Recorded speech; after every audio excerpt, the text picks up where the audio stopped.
Nakasandal lang ako sa pader ng NB Mall, at tahimik na nanunood sa isang sales lady at sa isang customer na nag-uusap. Miss, pwede bang ayusin mo ulit ang shoes na yan? Kanina lang ako nag-ayos niyan eh. Tapos gagalawin mo lang lahat. Umalis ka na lang dito sa NB Mall, kung hindi ka naman bibili. Pasiga na sambit ng sales lady sa customer niya. The sales lady doesn't have a right to shout at her customer that way. Miss, kaya nga sinusuot ko para naman makasigurado ako na kasya ba sa akin o hindi. The customer replied. Ano ba ang silbi ng size mo?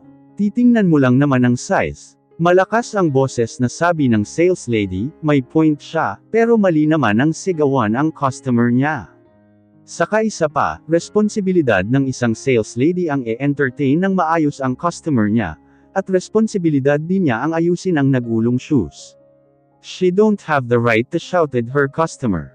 Alam mo, ikaw, ang sama ng tabas ng dila mo. Sales lady ka lang naman dito, Pagalit na saad ng customer at napamaywang na ito. Hindi na nakapagtimpi pa ang customer, at nasagad na ang pasensya nito. Paki mo ba ha? Pasiga na tanong naman niya, habang nakapamiwang din. Where's your manager? Pagalit na tanong ng customer, at kitang-kita sa hitsura nito ang galit. Lumapit na ako sa dalawa, tumingin pa ako sa paligid. Maraming customers at sales lady ang nanunood. Naabala ang karamihan dahil sa sigawan nila. What's happening here? Malamig na tanong ko, at binalingan ako ng sales lady. She raised her eyebrows at me. None of your business. Sigaw niya sa akin at may narinig pa ako na napamura. Hindi niya ako kilala, pero may mga iilan ding nakikilala ako. I took a deep breath, and I looked at the girl with my bored eyes. It's my business, Miss Sales Lady, what's your name? Chill na tanong ko, at seryoso ko siyang tiningnan. Walang emosyon. Why are you asking my name? Supladang pabalik na tanong niya sa akin, at napailing ako sa mga inaakto niya. I think, you are the new employee here, sambit ko at pinindot ang phone ko. Wala pang 5 segundo, ay nasagot na ito mula sa kabilang linya.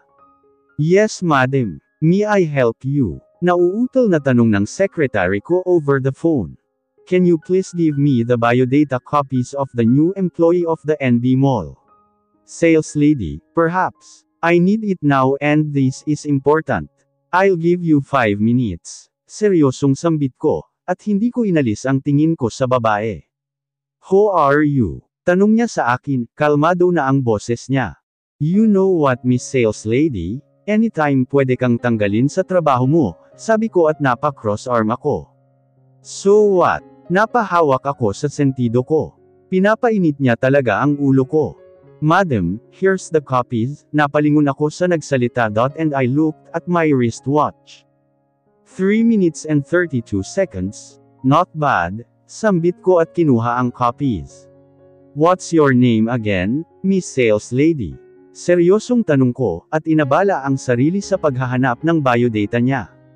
Andy Passion po, mahinang sagot niya. Siguro natakot na siya sa akin, kaya sinabi na niya ang kanyang pangalan. Ganyan nga, matakot ka sa akin. Walang kahit sino man ang lumalaban sa akin. Partida takot sa akin lahat ang mga tauhan ko. Ikaw pa kaya, nakaibago-bago mo lang. Andy Passion, here it is. According to your biodata, you are not yet finishing your college education, also high school. Grade 10 lang ang naabot mo, 21 years old, wow. This is your first day of work. Manghang sambit ko at napapailing. Tiningnan ko siya mula ulo hanggang paa. Binalik ko ang copy sa katabi ko, at matamon kong tiningnan ang sales lady. I see. You are the new sales lady, at unang araw mo lang sa trabaho mo. You didn't read the rules, don't you? Miss Passion, ang trabaho ng isang sales lady na kagaya mo, ay responsibilidad niya ang mag-entertain ng maayos sa customer niya, at responsibilidad din niya ang mag-aayos ng stocks, products and etc. Hindi yung mang-aaway ka ng customer natin, dahil sa init ng ulo mo. Ano ang silbi ng trabaho mo bilang sales lady, kung wala ka namang galang?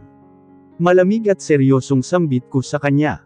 Napangisi ako nang makita ko siyang nanginginig na sa takot, at para na siyang nabuhusan ng maraming suka sa mukha, dahil sa pagkaputla niya. Mas lalong lumawak ang ngisi ko sa labi. Nasisiyahan ako sa nakikita ko ngayon. Wala ka nang ang pinag-aralan, wala ka pang respeto.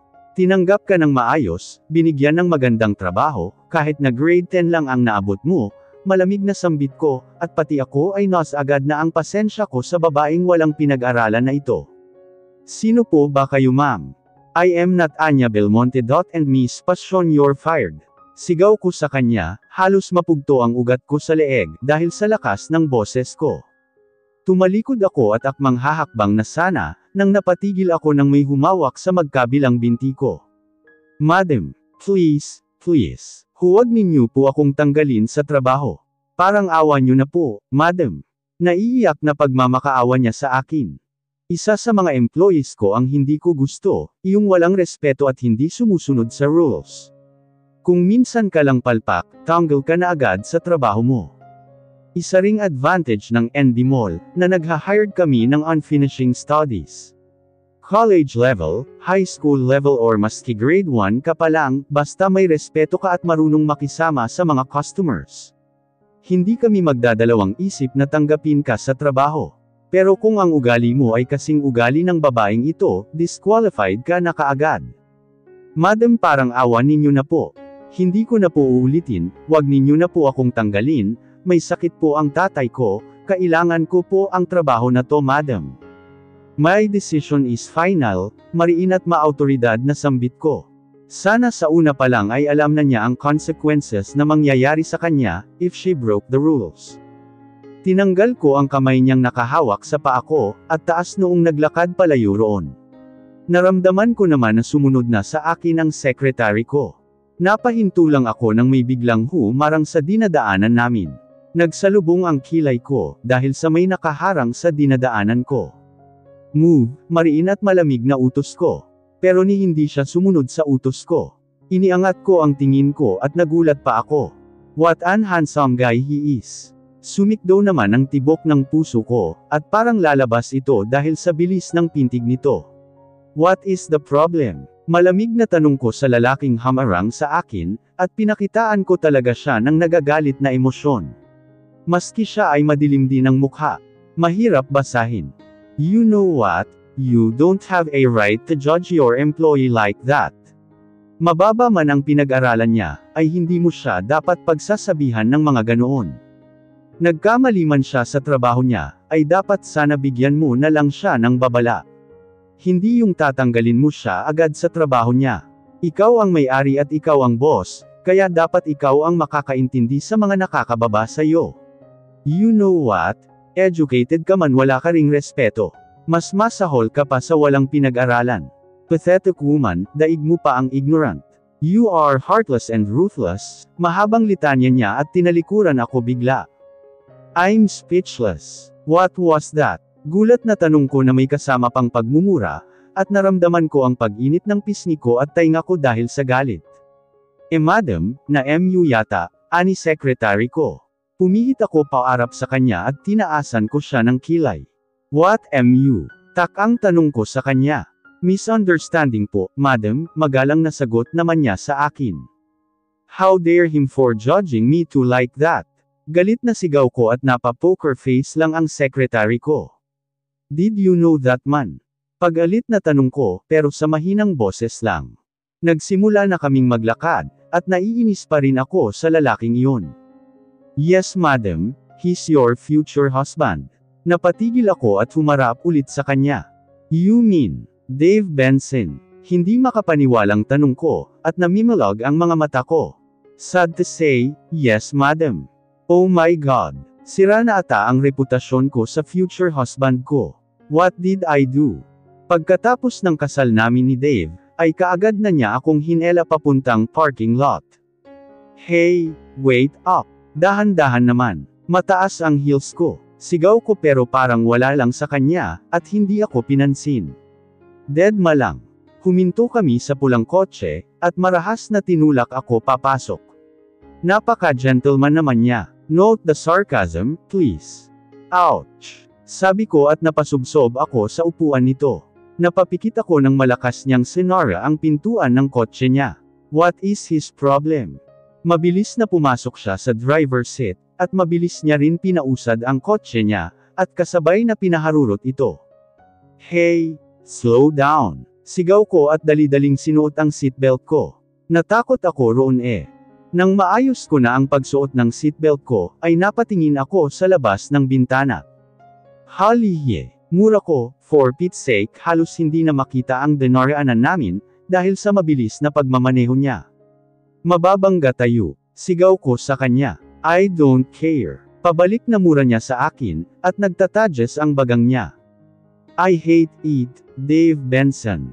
Sigaw ko. Don't curse woman. Maya-maya pa ay hininto niya ang kotse niya, sa tapat ng Benson Condominiums. Napapitlag ako ng marahas na bumukas ang pintuan sa shotgun seat, at mukha ni Dave ang nakita ko. Get out! Aniya, pero dahil medyo nagulat pa ako, ay marahas na hinawakan niya ako sa braso, at hinela na naman palabas. Dave, ano ba? Nasasaktan ako. Sigaw ko pero para siyang bingi, at dirdiretso lang ang paglalakad namin. Naramdaman ko ang paghapdi ng braso ko, tiningnan ko naman ito at namumula na nga.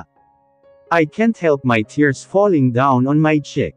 Alam kong ayaw niya sa akin, ayaw niyang ikasal sa akin, pero wala siyang choice dahil kagustuhan naman ito ng parents niya. And I knew, my girlfriend siya. May mahal na siyang iba. Hindi ko na malaya na nakapasok na pala kami sa elevator, at hindi niya pa rin binibitawan ang braso ko. Dave, let go? Mahinang sambit ko. Don't call me my name. Napapikit ako sa malakas na boses na sigaw niya. Mabilis na naman akong hinela ni Dave, nang bumukas na ang elevator. Binuksan niya ang room 203, at pumasok kami sa loob. Sa kanya ako tinulak sa sofa. Napasubsob ako sa lakas ng pagkatulak niya sa akin. Dave. Napatingin ako sa babaeng tumawag kay Dave. Arjana, tawag naman ni Dave at lumapit siya sa babae, at walang seremonyang hinalikan niya ito sa labi. Mabilis naman pinulupot ng babae ang mga braso niya sa leeg ni Dave. Ito siguro ang girlfriend ng asawa ko. Hindi ko alam kung bakit kumirot ang puso ko sa nakita ko. Napaiwas ako ng tingin nang makita ko na hinuhubaran na ng asawa ko ang babae. Tumayo ako at mabilis na naglakad papuntang dining room. Bakit masakit? Bakit masakit sa puso? Nang hihinang umupo ako sa sahig, at hinilamos ko ang palad ko sa mukha ko. What's wrong with me?